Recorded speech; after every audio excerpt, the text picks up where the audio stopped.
The Short Game is listener-supported on Patreon. If you'd like to support the show and join us on our Discord, head to theshortgame.net or patreon.com/theshortgame.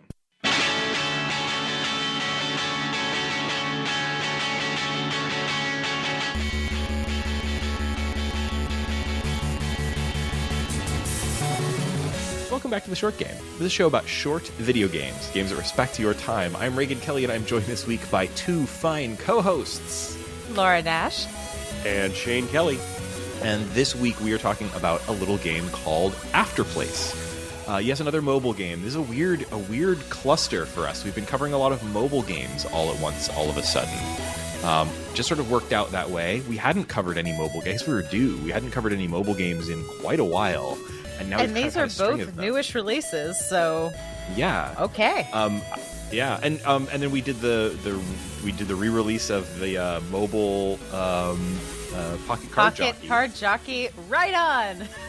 Yeah. Fantastic to have you back as the introducer of the show, Raygan. I hope you got a chance to listen to that, and I want to know if you thought my Raygan impression was on the money or not.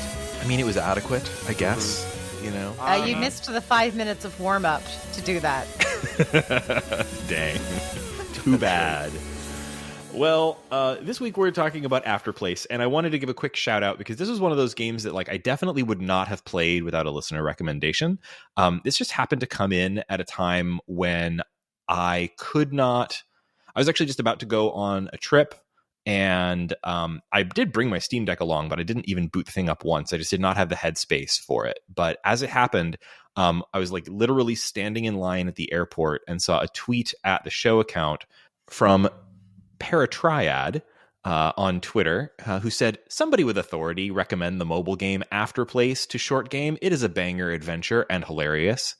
And Paratriad, I took it simply on your authority. Thank you for recommending this game. I had definitely not seen this anywhere, although apparently it had not that long before been the game of the week on Touch Arcade, but it really hasn't had very much press elsewhere. So Afterplace is a mobile game. It's iOS and Android, and it is played on a vertical orientation, which was honestly what sold me on it in the moment, because I wanted something interesting that I could play one-handed while waiting in line in the airport, and then on the plane, and throughout the trip, and then when I got back, and every night for a week after that. But it is from a soloed indie developer called Evan Kice, or Kice, Kice. As far as I can tell, this is his first game, and it was released earlier, or I guess very late last year. Didn't get a ton of press, so I'm hoping that this gets that we can suggest the game to some folks who might be interested in checking it out. If you had missed it like I did, I think this is a game that's definitely worth taking a look at. Yeah, December 9th is a tough time to release because everyone is doing end of the year catch up, and then it's the holidays. So I'm really glad, this is the same slot we had Mushroom 11 in last year, which is the oopsies, this got released last year, was it? My God. No, that was several years back. Several years ago, yeah. But it was the same, released in December, we're cupping it in January. So yeah, that's it's a tough spot one for us. Yeah, that's true. I mean, we never get anything that's a bit of a handicap on getting into a game of the year list, but it's actually a pretty good slot if you just want to get something on my list because I have nothing else to play during that end of the year doldrums period. And I was glad that this bubbled up because honestly, this kind of grabbed me in a way that no mobile game has in a long time. If you didn't describe it to me this way, someone else did, that this is a whole ass adventure game on your phone. Yeah, the developer calls it something I forget what he says, a real indie game for phones or something like that. Adventurous indie game for mobile devices. Yeah, and that's what surprised me most about this is that it is it's a paid once narrative driven action adventure indie, but very much designed for phones. So we'll talk probably a little bit about the interface and everything, which I think is well done. Also, though, just as much as any sort of headline or indie release, this has a lot of stuff to talk about in terms of its story and other aspects that we maybe wouldn't be talking about in a typical sort of little, free to play mobile deal or whatever. So, what do we want to talk about first with Afterplace? I'm a big aficionado of pixel art, and I know that for you, Raygan, this is going to be a crushing disappointment because it's putting these beautiful pixels on something that's not a cathode ray tube. But they take. I think the game has a really kind of traditionalist JRPG with some kind of goofy element art style that's like really reminiscent of other popular indie games.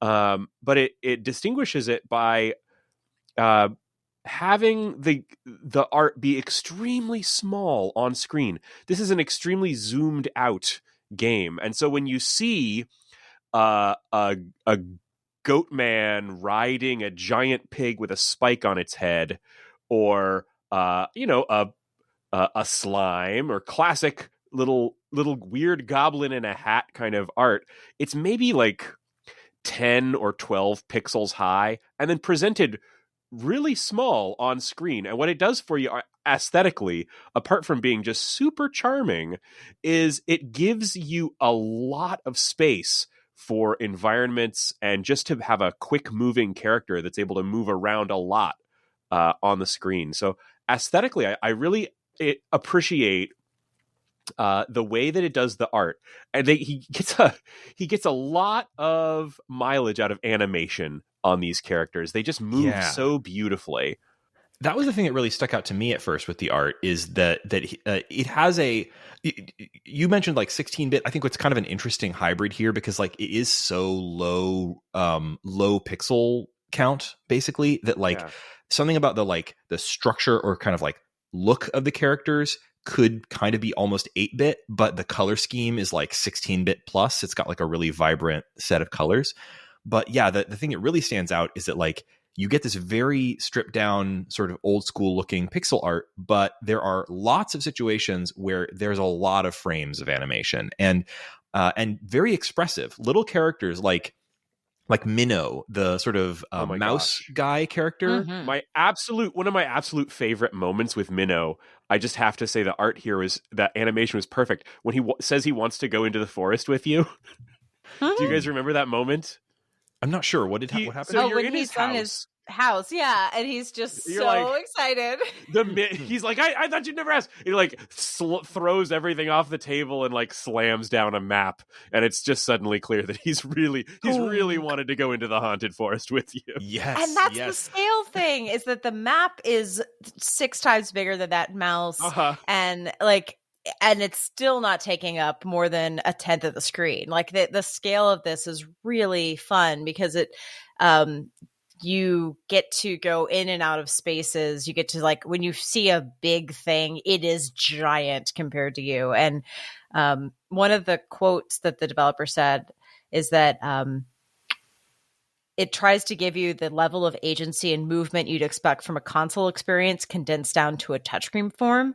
And what I found really interesting is that because the scale is so considered, you have the ability to move and dodge like you would on a larger screen, but you have all the information you need there. Like I had this problem a little bit with Sword and Sorcery, is that sometimes the scale got real wacky and it was hard to figure out what you were doing. This one keeps things small.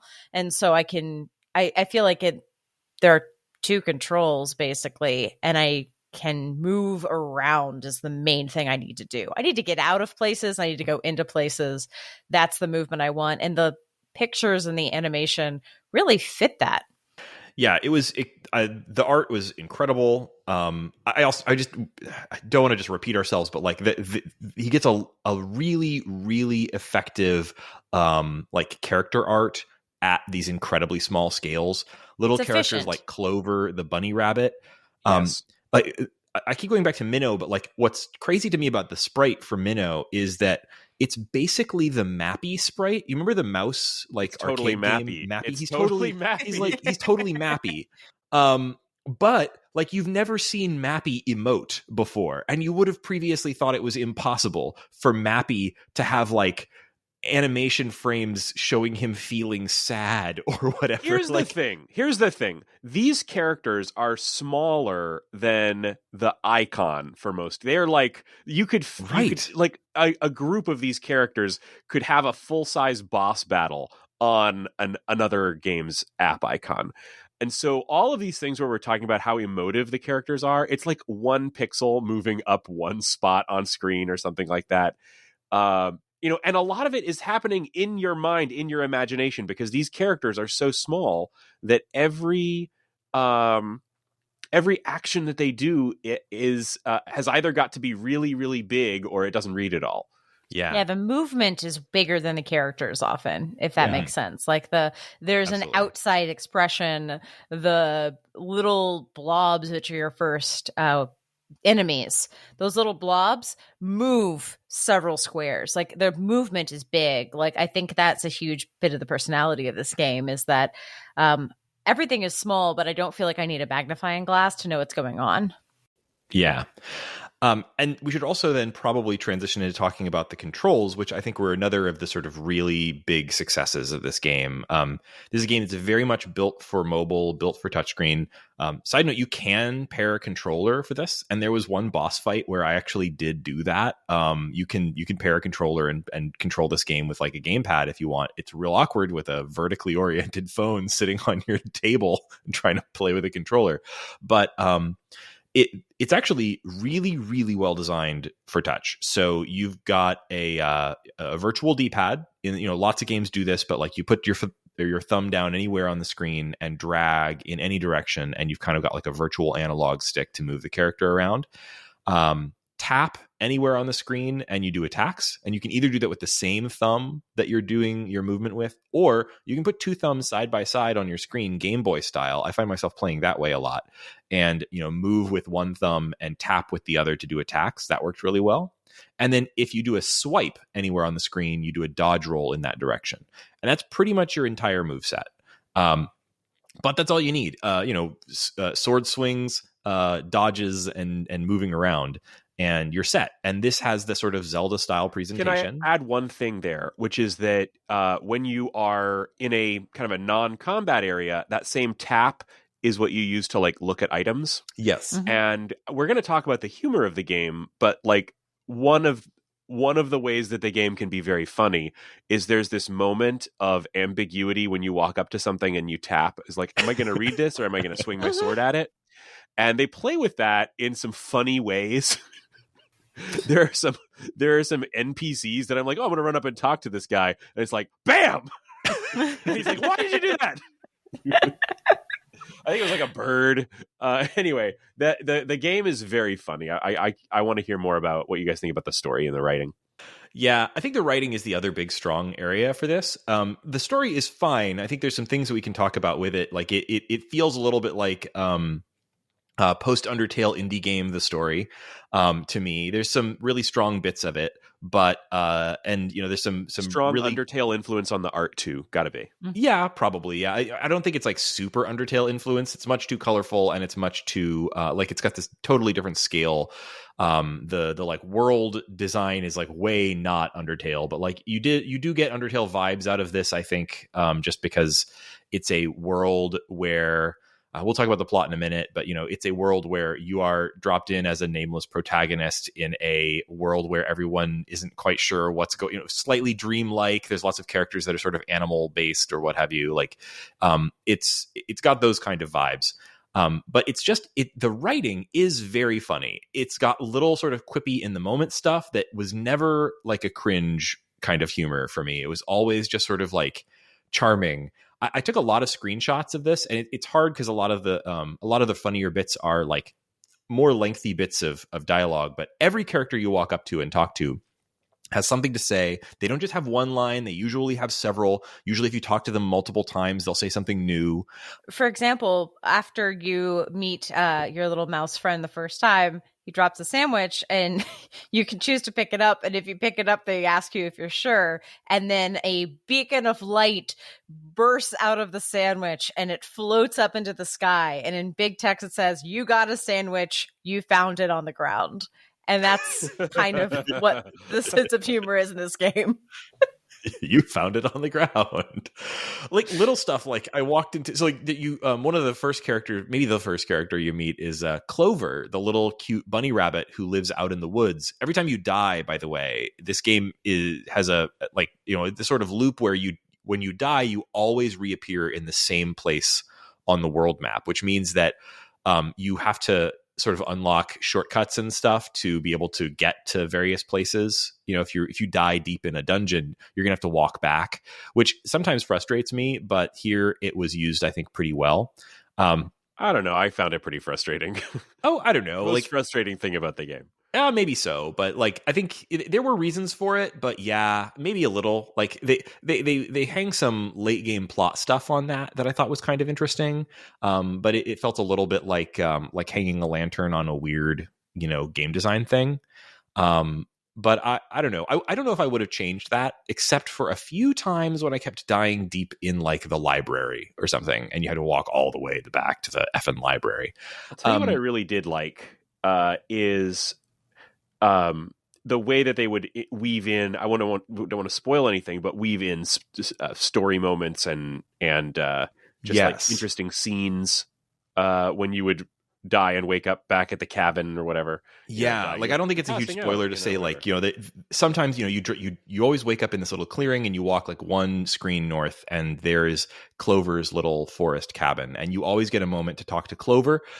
You can talk to Clover and Clover will say, you died to those things, and she'll give you, I assume she, actually wasn't sure about the gender of Clover, pretty sure it's a she. And she'll give you little like tips about the particular enemy that just killed you, like, oh, those monsters. Yeah, I'd steer clear of those. Or sometimes they're actually very specific. She'll say things like, oh, those bugs? Yeah, they do a wiggle before they jump at you. Like, like very specific tips about the monster that just killed you, but also usually kind of a joke. Like, if you start talking to her and then you wander away, she'll say something like, oh, okay, wander off. Sure, you do you. Or like you can go into her house and like examine all of her stuff, and it has this very the first thing that just like made me crack up is the first screenshot I took. Like I walked into Clover's house and I like investigated her little like 4-pixel wide sink, and it says the faucet and knobs are just painted wood. And it's like, oh, okay. She's living in a cute little dollhouse. She's a little bunny rabbit living in a dollhouse in the woods. This is adorable. All of the bandages are handmade. Real Calico Critters vibes. Yes, yeah. Or like, the weird vending machines that sell bizarre stuff. There's one of the funniest things is that like early in the game, like that you also just encounter this vending machine standing in the middle of the forest. Early. Like third screen. And you can buy like coffee or sleepy time tea or like a couple of other things, or mecha armor made from real robot corpses. And the first thing I did was, I love sleepy time tea. I bought some sleepy time tea. And if you drink the sleepy time tea, you can walk around for about a minute and then you die. And then you go back to the beginning again. And there were actually times where that was really useful, because there was times where I was like deep in a dungeon and I would have a sleepy time tea in my inventory and be like, I'm going back to Clover's house, and I would drink it and then immediately pass out and wake back at Clover's house. But the first time I did it, I was definitely not in a place where I was ready to just kick the bucket immediately. And it was very funny and also infuriating. Like the game is full of little funny, weird, quirky stuff like that. Throughout, every character is like worth talking to, and there's a little town full of little villagers. There's like an old goat guy who tries to sell you drugs. Yeah, there's a guy who tries to sell you drugs in the woods. There's little ghosts, and you can talk to some of the cute monsters. And then this being a sort of a post Undertale indie game, it also has some like introspective like weirdness. Things go off the rails. You're a silent protagonist. Are you actually a good guy, or are you actually bad? Those kinds of stuff. Like none of that like totally surprised me. I never really wondered that much about if I was a good guy or a bad guy when I was fighting like the spooky bugs to try and help the cute mouse. Like I don't think that works for me. I'm not really worried about who you killing. No, yeah, it's full of little. Oh, did you guys run into the bridge troll who tells riddles? I like that guy. Yeah. And there's a bridge troll that like asks you riddles, and all the riddles are just like the world's worst riddles ever. And in most cases, like all of the options are like workable. So you can tell him like any of the various choices, and he'll be like, I guess that's not the answer. But I guess that's right. And eventually he gives up at being a bridge troll. And it's very, very funny, full of cute little characters like that, weird talking birds and weird little kids that mock you from the balcony of a house in town and call you a weeb for carrying a sword, and like and a lot of variety. Yeah. I think I was surprised the number of very different areas. So this is an open world game, but and there's no map, but the game is supposed to be beatable in less than 10 hours. No quest log. A lot of hidden content, but the main path is supposed to be sub 10 hours. And what I found really interesting is how good the game is at nudging you in the direction of progress without telling you what to do. Because I am a quest logged like junkie, especially in a phone game. And I was very happy when I would wake up at Clover's house, go about my life for 2 days, come back, not remember where I was in the game. And someone would be like, hey, have you looked at the library yet? And I would just kind of wander over to the library. Did that surprise you guys? Like how open this I was surprised about that too. I liked a lot that like, so it's one of those sort of open worlds where really there's like 3 different directions with 3 different big zones that you can go and check out. And yes, you can check them out in any order, but like there's a lot of content in like the west zone that you need to get an item from the south zone first in order to get to, that kind of thing. So like, it's pretty open, but there's also still kind of a golden path through it. And if you don't know what that golden path is, you can talk to the various characters. Like there's a mysterious crow. There's this really great set piece where there's like, you're on this floating island, and there's this really great set piece where you can go up to this like ridge and look out, and there's this massive hovering sword floating and rotating point down right in the middle of the island. It's sort of like a sword of Damocles ready to like slice through the island. And it's just hovering there for mysterious reasons. And there's this talking crow there that will like tell you like, the mysterious ruins to the south, the cliffs to the west, a library near a bridge. And like, okay, well, that's a checklist. There's no quest log in this game, but a mysterious crow just told me about 3 landmarks. Like I'm good. There we go. So yeah, it doesn't herd you through like a point-to-point thing. There's no map with little glowing dots on it. There's still a lot of moments where you can feel like you're a bit lost or like you have to really go hunt for things. But it's not so huge of an open world that I ever got fully frustrated. And I did take some notes. Whenever I talked to a character that told me something to do, I wrote it down. And that was all I really needed to do. So I agree. I had a really good time kind of getting through it. I never felt like fully stuck. I always had like 1 or 2 things I could go and do. I think there's one thing that I just want to say, if we haven't said it already. This is the creation of one individual, and you just mentioned like this is a big feeling open world game, and Evan Kice, who made this, he's basically he put 2 years of his life into this, and he was the sole designer, programmer, and artist. And the guy must be very multi-talented because it's all these different elements of the game, like the writing. Actually, he doesn't say writing as sole writer here, but one assumes. Design, the art. I'm assuming, yeah, he probably wrote a lot of it too, and all of it, for all of that to hit the way it does, right when the game like drops, very impressive. Very, very impressive to me.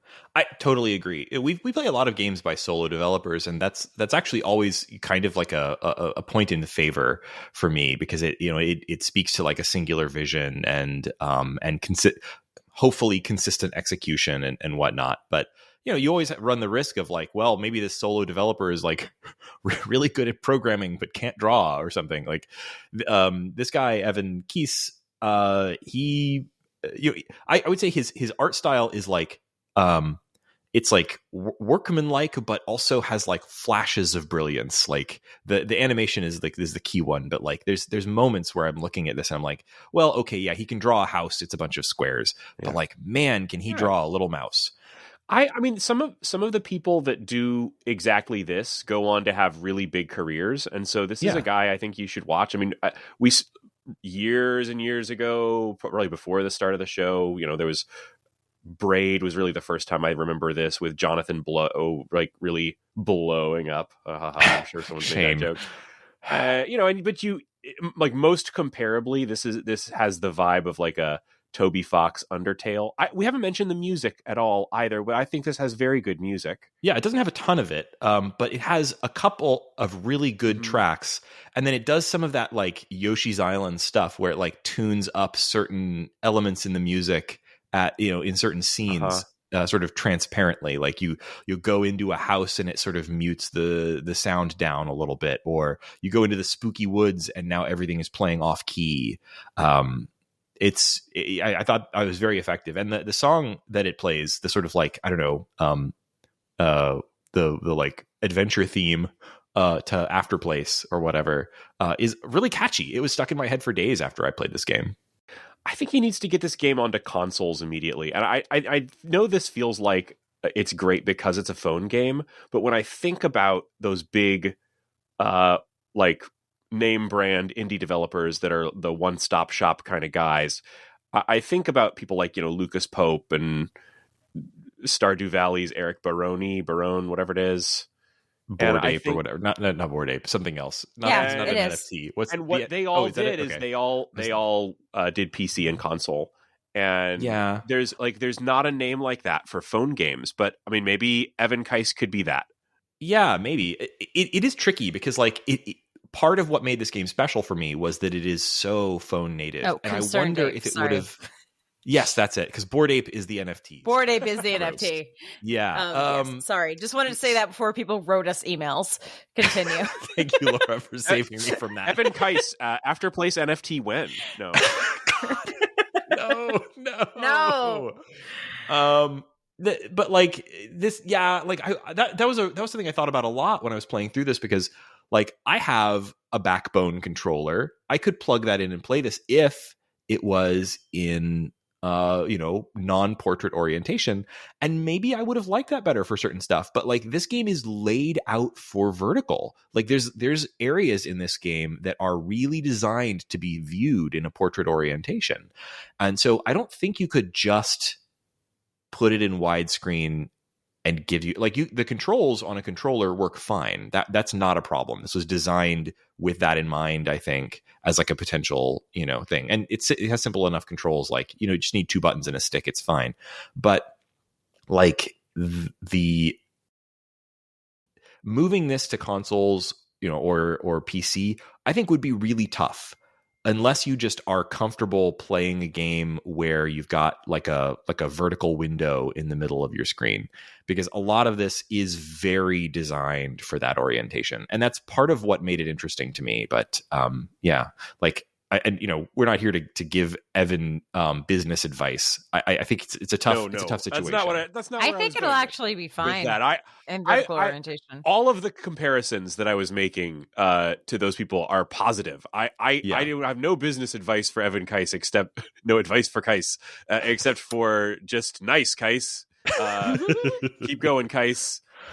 Agreed. I just had a lovely time with this, and it's very rare that I like pick up a mobile game and just mainline it until I get to credits. But that's what I did with Afterplace. I think the developer estimates this as at about 10 hours. I don't have a really good way of counting hours on iOS. The game does not have a built-in timer like on, like a save file or anything like that. And I suppose I could check my settings on iOS and see if maybe it tells me in terms of like battery usage, but that's the closest I have. Yeah, battery usage, or the do not use my phone too much features will also track per app use. Oh, okay. Within, I don't know if this is because this is only telling me the number within the last 10 days, which I think encompasses all of my play of Afterplace, but maybe not. And it says I beat it in 6 hours and 42 minutes, which for me is ideal. Like that sounds about right. I think I probably played it for about 6 to 8 hours. So definitely not 10. I know I missed stuff because there was a point very late in the game where I was really lost. So if we're talking about, like, maybe I'll take a moment to talk about my one complaint about the game, which is about the pacing in the sort of third act. But I was pretty lost late in the game and looked up. Unfortunately, when you find a game like this that's like not only relatively new but also hasn't been covered very widely, there's just like there's like a real dearth of like guides or like Reddit posts or anything. Mm-hmm. So the best I was able to find was one YouTuber had done a full playthrough, and I was trying to figure out like, well, what am I missing? Why can't I like move on? And so I like started skimming through a YouTube playthrough, and there were characters, like sidekick characters that I had never seen. There were scenes involving multiple characters. Like there were whole like scenes that I'd never seen. There was definitely a lot of content in this game that I didn't get to in a single playthrough. I'm not sure quite how branching it is, but there's definitely a lot of hidden stuff here. But then getting to that complaint, my one complaint about the game would be that I've always felt like the ideal structure for a narrative adventure game or a action adventure game is, narrow to wide, back to narrow, right? So like you start off, you have a small area that you can access, and as you gain abilities, you start gaining, access to more and more and more of the world. And then as the cataclysm or whatever final boss fight or whatever comes, things start narrowing down ideally, and you are kind of funneled toward that final moment. This just gets wider at the end, and in weird ways. So like there's not to do too spoiler territory stuff here, but like there's a lot of stuff in the game about like going through sort of magical doorways between worlds. And there's also some stuff about like breakdowns between the borders between worlds.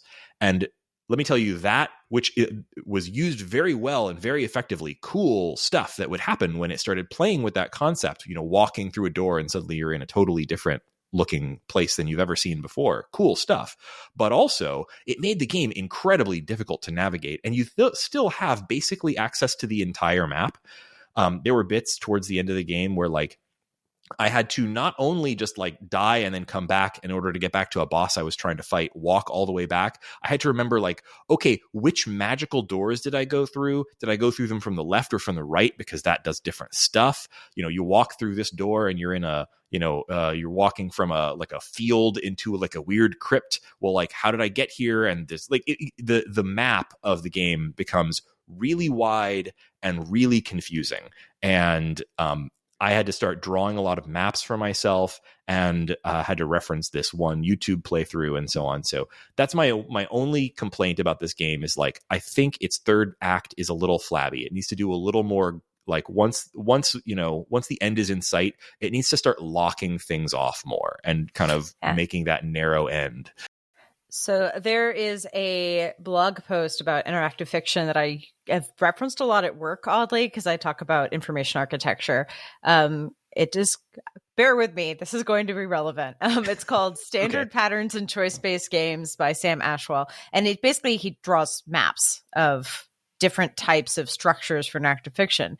And this one felt like it was going to be a branch and bottleneck, which is like it gets really wide and then suddenly like go through a tunnel and you have to do one thing, or like, you can't do anything until you get this item. Like, but the bottlenecks got further and further apart. The branching kept getting bigger, but like the bottlenecks of you need this item to progress, there is a gate ahead of you. Like I kept finding new stuff, which in some ways felt very open, very console-y. Very generous. Like I kept thinking I was like near the end of the game, and nope, there was a whole lot more game, and that can be good. Like I always think like that, a game can be generous to you. Like it's like there's no gift a game can give you that's better than more of it. Like if you're really enjoying a game, like the game saying, "Oh, you like that? Here's a lot more of it than you thought you were going to get." That's gold. That's great stuff. And there were times when this game was doing that, and I was like, "Oh, hell yeah! There's more to this." But yeah, right towards the end, I was just like, how do I walk back to where I was? People. God damn it! It's great unless you are one of us. Yes, the people who are the term that you coined, Raygan, was time interested gamers. Yes, yes, time interested gamers. And I know it seems really chintzy to be like, hello, we are people who are complaining about a game that's still under 10 hours. But like, I also, like, I want to see the best stuff. And if there's no map or quest log, I don't know what I'm opting out of. It's a design choice, but it does weigh heavily on me when I don't know how far I am from the end. And I don't know if I feel like I'm not exploring a ton extra outside the game, but maybe I am. Maybe I am almost completionist. Like there's no tracking of any sort. And that to me is a message from the game to chill out. But it's hard to do that when you're playing the game for a show. So yeah, I was like trying like hell to finish this so we could record. Yeah. But it's okay. Like I think it has the open world mentality, and I honestly just don't play those games very often. And so I am not used to it. I don't have the patience, I suppose, to run around forever in a world unless I know that it's truly going to be like a Breath of the Wild and I'm going to spend 90 hours. This is much more, like Link to the Past than Breath of the Wild. It has, it's open world, but it is hemmed in sometimes clever ways. So like, I don't want to stress too much on the, like, I really don't think like, I didn't feel like, man, this thing is getting flabby right until like the last 2 hours, basically. But, and mostly for me, it wasn't so much that like I was overwhelmed by like too many choices or too much content or anything. It was literally pathfinding. It was literally like I was in too deep, I died, and I had to figure out how to get back, or I've looked at all the areas I know how to get to, and I'm missing something. I'm missing a door. I don't know how to progress. It was just that kind of somewhere. Thing. Like, and I wasn't sure if what I was trying to do was a dependency. And I realized later, like, honestly, it's very good at guiding you towards what's important. So a lot of the times what I was stuck on was a critical dependency for the game, but I wasn't confident in that because there was no tracking, there was no map. So I am praising it for an open world that led me to keep doing things that were necessary without me knowing it. I just couldn't deal with the head trip that was not knowing that I was doing something on the critical path. Yeah. So I would say if you're going to play this game, my recommendation to you, what I did that ended up helping me a lot was anytime that a character told me about some place I could go or something I could do, I wrote it down. If you talk to a ghost who's like gives you a secret about like going through a particular place, like write that stuff down or you're going to forget it. And I should have just taken notes on that's. I wrote down one sticky note and it was the thing that the ghost said, but yeah. And like landmarks, like if you get to some place really interesting and you're like, I'm going to need to come back here later, like write down how you got there or something. Cause I things like the library, I was like, the library is very important. You end up going there many times throughout the game. I knew I was going to need to go back to the library, but the very first time I went to the library, I left and then I couldn't remember how I got there. So the next time I found it, I was like, wait, okay, let's figure this shit out. And that helped me a lot. So I would definitely recommend like taking notes with this one. I would say otherwise, like this one's a lot of fun. I would recommend it to anybody who needs who wants a more console like or Steam indie like experience on a mobile device, which is something we don't get very much of these days. And because it's portrait and one-handed, I mean, I wouldn't play this on a subway, but I would play it at a bar. Yeah, and the one-handed thing, like I went two-handed anytime I was really like doing serious combat, like boss fights or whatever, but being able to just like hold it one-handed and run around, that's great. That was really great because it meant I could play it literally standing in line places, like I played it on the trip, elevator. And it was great. Yeah, so perfect. And I guess if you really get stuck and you really need it, you can pair a controller to your phone and do things that way. I did that exactly once for one boss, and it did help a lot. It does get kind of hard at certain spots. I didn't know until after I'd already beat the game that I didn't realize until much later that it has an accessibility option where you can turn off damage in the menus. It's like a God mode type of thing. And if you get frustrated in this, I would do it. Press on. I liked the writing enough that like even with zero, the combat wasn't really the draw for me here. The combat was fine. It was fun. It was kept me engaged. But like if I had ended up really hitting a roadblock, I probably would have turned that God mode thing on. And the kindness of telling you on that button that turning it on will not affect any of the content. You can still experience the full game. There's no you are hardcore and didn't turn this mode on option. Just saying that flat out. Like, thank you. I think more people should be clear about that. There's no penalty for turning this on. I haven't used it yet. I also haven't finished the game, and I am glad it's there because sometimes I just want to enjoy the game. Yeah, totally. Anybody have any last thoughts about Afterplace? Good talk. Good times. Do you have a question for us, Raygan? You didn't do the question segment. Oh, dang it. I didn't do the question at the top. Oh, no. You guys have to keep me honest. You have to keep me on the ball. I do have a question. I thought of it in the car today. I was driving my kids to daycare after a great deal of difficulty with breakfast. And I thought to myself, I have a question for the show. And it is thus: which game that we have covered on the show would have the most delicious breakfast cereal? Just in the world of the game? No, I was thinking. Well, maybe that. My thought was like, you remember like the NES, like the Mario cereal or like the Teenage Mutant Ninja Turtles. Oh, the best tie-in cereal. I thought like which character in a video game would serve you the best cereal? Which I was like, wow, that's such an intense question. No, who had the best tie-in? Like, okay, yeah, that was my initial thought. I've got an answer for you, but you're not gonna like it. Uh-oh. I am a man of a certain age, and I need my breakfast cereals to be made out of literal cardboard.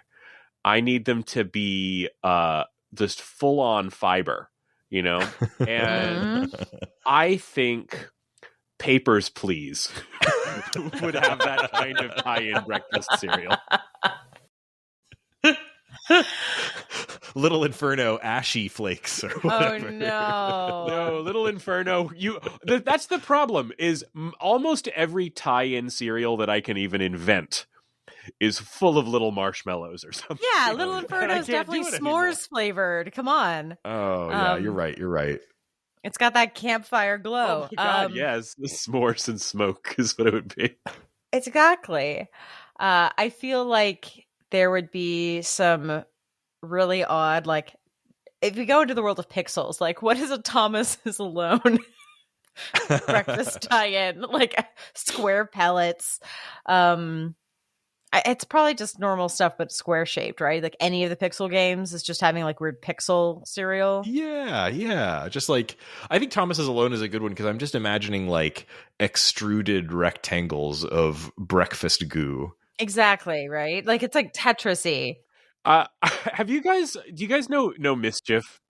The art collective or whatever the heck they are. They did this thing this year, the big Fruit Loop. Did you see that? No, I didn't see that. Okay, so it's basically imagine like a box of Fruit Loops, except instead of having lots of Fruit Loops inside, it's one big Fruit Loop. Well, there you go, Shane. This is the tiny kid cereal. The scale you should look up the big Fruit Loop. There's lots of videos online of people eating the big Fruit Loop. Looks all right. It's like bigger than a donut. It's like that big. Won't fit in a bowl. Yeah, they've got a toucan like choking to death on the box. The Dark Place. A Dark Place is just an empty box. I feel like we've got some bummer like bad prize cereal vibes in some of these games we've played, to be honest. Oh yeah, they'd have real bad prize insides. Mm-hmm. Maybe it's just because we literally just had it on the show, but I'm thinking about like a pocket card jockey cereal with like little marshmallow cards Little and horsies. carrots and horsies and stuff. It would be a little horse-shaped cereal, and then all the marshmallows would be the suits of the cards. Yeah. Like little hearts, spades, clovers, diamonds. Oh, I love that. Yeah. Except no, because now you've got black. Like if you've got clubs and spades, you've got they'd be black purple. marshmallows. Well, Yeah. Because it's think of cereal. the color of the milk with brown and black. All the horses will turn your milk black. Oh, no. I can't. Gross. Well, I think that's all the mileage we're going to get out of that mediocre question. Thank you for playing along with me. Do we have time for what's making us happy this week? The big Fruit Yes. Loop. Laura, what's making you happy this week? There's a couple things. So I watched the movie Babylon in 70 millimeters. That is not what's making me happy. What is making me happy is that I then posted it to a new Discord.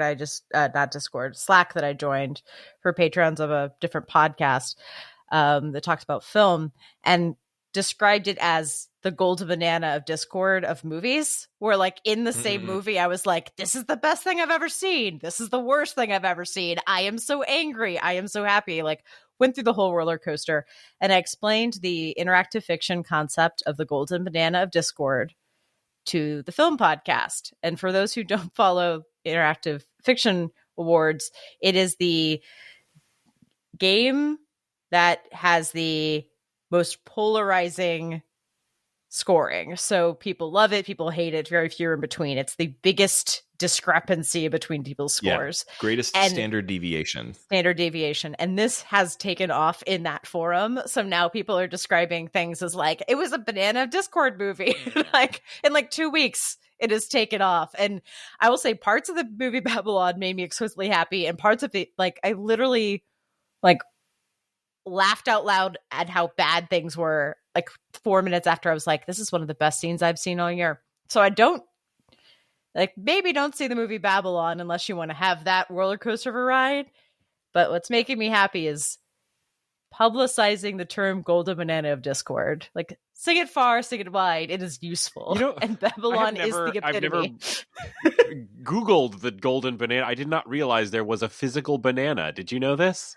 There is a physical banana, and it makes me happy that there is a physical banana. Yes, the original physical banana was a cloth banana made by Andrew Plotkin with his own hands. And the second one is made of actual gold. Wow. Real, no joke gold.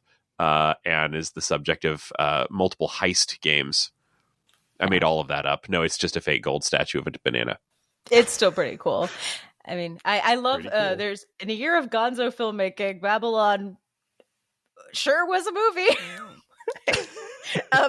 Again, this is one, I said in the review, like, you could give this 1 star or 5 stars. You could put it as your favorite movie of the year or your most hated movie of the year. And I'd like be like, yeah, that seems like that's a valid opinion. Like literally anyone could say anything to me about their opinion on the movie. And I'd be like, yeah, seems about right. So it's an experience. If you want that experience, and you're okay with literally every bodily fluid, and like can't believe it's not NC-17, you can see the movie Babylon. Good music, right. though. Yeah, I shouldn't have started with me. That's okay. I like it. No, so I'm feeling a little bit baffled though, because I'm going to show my ass having listened to your entire description there, expecting you to eventually explain what the movie Babylon. is. Okay, because I'm so out of the loop with films because I don't get to watch movies as a parent anymore. So Damien Chazelle, who did La La Land, Whiplash, First Man. Okay. This is what like got all the money in the world to do a movie set in the 20s Hollywood, and it is loosely adapted from the book Hollywood Babylon, which is a book that I've read part of and listened to a You Must Remember This podcast series, which is incredible, disproving how full of absolute garbage is. It's all the weird stuff that went on in Hollywood in the silent film era, like all of the orgies, all of the parties, all of the excess, all of the wealth, all of the drugs, violence, sex, blah blah, all of it, and he threw all of it on screen. The opening is probably the most wild, alive party I've ever seen, and I was like, multiple times I thought, this is what I want people to do with The Great Gatsby. Like, why is it here? And it talks about early Hollywood. All of that's great, and then it ends like it just falls off a cliff in the last 30 minutes, which we can talk about in another not time. But Hollywood Babylon is the Margot Robbie, like in the red dress while everyone's like horns are playing. Does this ring a bell? You're looking at me with a blank face. Like, I'm so tuned out from current film. Hollywood party excess in the 20s. But again, every bodily fluid, every bodily action in the movie possible. Oh boy. Okay. And Margot Robbie speaking in the thickest New Jersey accent she's had since Harley Quinn. I do love Margot Robbie, so maybe it would push it over the edge for me. I don't know. You haven't exactly sold me on it, though. It's not a spoiler. It's in the first minute and a half, an elephant defecates on one of the main characters. And you're either like, I'm in, or you're like, okay, or you're like, nope. Just know that happens. And you can decide whether you're going to continue watching the movie. I'll give it some thought. If I can branch off of that with more movie recommendations that I think are going to fit right in, I'm gonna see that, and I'll up you Cronenberg. Oh, please, yes. Oh no! This tomorrow, I don't know if I have that many opportunities to air my love for really the whole Cronenberg family on this podcast. Of course, David Cronenberg as one of my favorite directors of all time. Way back in like high school, I found someone's discarded copy of a book called Cronenberg on Cronenberg. and I remember that. Left a big imprint. I still have the book. It's great. So I have seen every movie that David Cronenberg has made. He's just made his best movie of his whole career, which is the Crimes of the Future, which came out last year. And so if you haven't seen Crimes of the Future, it's amazing. One of the things that is happening this week, though, is David Cronenberg has a son who is also named Cronenberg. His first name, I can't remember. I should have looked this up. Hang on. Cronenberg the second. It's Cronenberg Jr. Yeah. Brandon Cronenberg. Sorry, Brandon. But Brandon is a really good filmmaker himself. He's made 3 movies. His third is coming out this weekend, tomorrow, as we record this.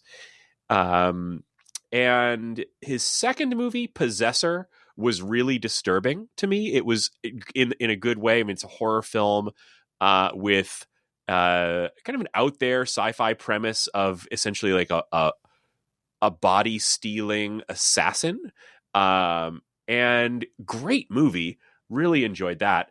But the new one of his is called Infinity Pool. And Infinity Pool I haven't gotten very many spoilers about it. I'm trying to avoid it. I'm not really even indulging in the trailers or anything. But it does star Mia Goth and Alexander Skarsgård. So I know those two things. Those are both names that I love. I don't know if either of y'all have seen X or Pearl. Did you see that? I've seen Pearl. It was great, right?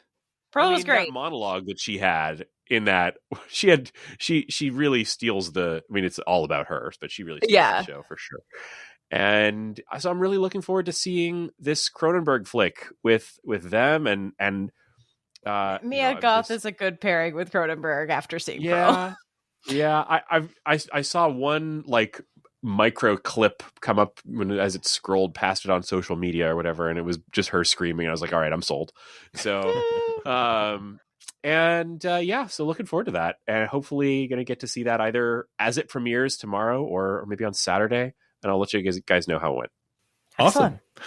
Well, I have a very small thing to recommend to folks, but it's just something that I set up recently and was really enjoying, and I hadn't heard of it until recently, so I thought maybe folks might be into it. And that was I don't know, I've already told you two about it, but I recently became aware of a little web service called omg.lol, omg.lol. And I was going to recommend it to folks because it's really just kind of like a cute, useful, nerdy online service that I have found super useful for a couple of things for the show. So to explain it a little bit, omg.lol is, first and foremost, it's like a domain name service. So you can go there and pay them $20 and you get whatever you want whatever you want .omg.lol as a domain name that you can point anywhere. And that's a pretty fun and good domain name. They actually have omg.lol is actually a TLD. So just like co.uk is like a 2-part like TLD for the UK. They're on the like domain name list or whatever as like a domain provider. So your Raygan.omg.lol or shortgame.omg.lol, those are both actual domain names that you can do anything you do with a normal domain name. But along with that, you get a bunch of cool nerdy stuff you can do. First off, it has a really cute little, very basic website builder that is kind of like, it's you can do a lot with it, but it's kind of like Linktree. If you ever just need to set up like a basic web page that's like a profile page for you or a project that you want to be able to customize, but you also don't want to spend a lot of time fussing with. So we'd previously had a Linktree for the show, but I found this like shortgame.omg.lol, set it up in like 20 minutes and had something that I like way better than what I had with Linktree. And has nice graphical buttons for subscribing on all the podcast services. If you're telling a friend about the show and you want to tell them, hey, here's this podcast I like, you can tell them shortgame.omg.lol. And that'll give them a page that's really clear on how to subscribe in their podcast app of choice, as well as giving links to everything else. And it's a really nice little way to do that. But you also get a lot of other stuff, like it sets up they've got a basic blogging engine that is tacked onto that you can post a blog on your page if you want. They've got this cute little status page thing where you can get these cute little status things you can embed on websites. You can get a paste bin. You can set up little it's kind of like acts like a URL shortener kind of thing where you can set up what they call PURLs or permanent URLs. So you can have like a URL that'd be like, I don't know, like Raygan.omg.lol /blog or /podcast or something. And you can point it to whatever you want or update it to point to a different place. So you can have these really useful little URLs that you can, point to anything you want on the internet.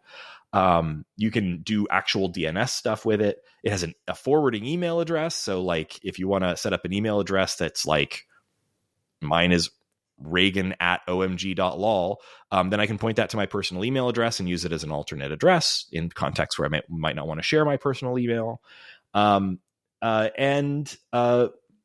Also, they set up a Mastodon instance. So they've got social.lol, a Mastodon. If you're, wondering about, well, where should I go for this new Mastodon thing?